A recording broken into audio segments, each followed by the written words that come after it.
خيراتنا وحمياتكن أمدبونا وي بريز چه پارتين سياسي برا چه پارتين فراسي فيمان چه انجمن اجتماعي كردي كوملين جواكي خورتا وجنا وهروسا كومين كوملاتي جمهوري بشرف ايرو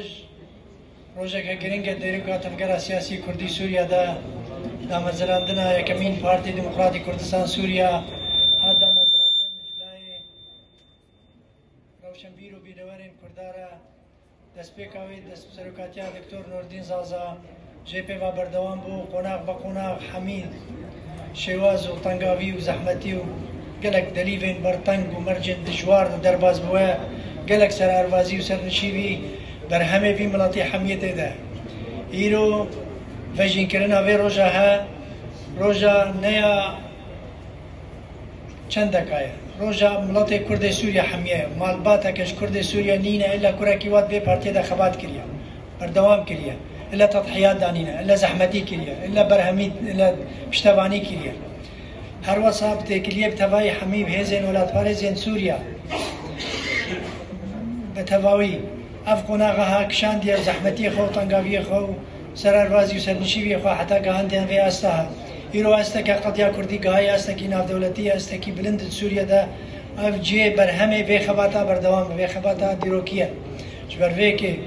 ببورن ازي قلتنا خو عربي بيجن جبر قوم ميفاني ما قالكي وقلتنا كابتر يعني روجك وطني سوريا باسم حزبنا الحزب الديمقراطي الكردستاني سوريا وقيادته وجماهيره الوطنية نحيي أبناء شعبنا الكردي والمجلس الوطني الكردي في سوريا وعموم الأحزاب الشقيقة والصديقة والوطنية والفعاليات الثقافية والنسائية والشبابية وعموم الفعاليات المجتمعية بمناسبة الذكرى 67 لتأسيسه، حيث ولد البارتي في مثل هذا اليوم 14 حزيران من عام 1957 على يد نخبة واعية ومتقدمة من أبناء شعبنا الكردي في سوريا، حيث الظروف الذاتية والموضوعية المواتية لميلاد هذا الحزب كوسيلة للتعبير عن تطلعات شعبنا الكردي ولخدمة أهدافه القومية والوطنية، وليأخذ شعبنا مكانه وسط الحراك السياسي وليتفاعل مع الحالة الديمقراطية وليشارك في مواصلة الدفاع عن سوريا وشعبها بمختلف انتماءاته ومشاربه ضد المخاطر الخارجية. ففي مرحلة ما بعد استقلال سوريا عن الانتداب الفرنسي شهدت البلاد تطورات هامة على الصعيدين الداخلي والخارجي، حيث تطور الوضع الديمقراطي بعد سلسلة من الانقلابات العسكرية المتتالية ولا سيما في أوائل خمسينيات القرن الماضي، وكذلك بروز تطورات على المستوى الخارجي في صراع حاد على سوريا من الشخصيات الواعية والمتنورة، كما كان لدى نضال البارزاني الخالد ملا مصطفى كان حينها في الاتحاد السوفيتي السابق تأثيره القوي في تشجيع هذه النخب على التأسيس، وخاصة بعد تأسيس الحزب الديمقراطي الكردستاني في كل من إيران والعراق،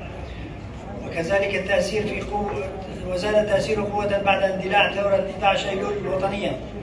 التي فجرها وقادها البارزاني الخالد، ومنذ إذن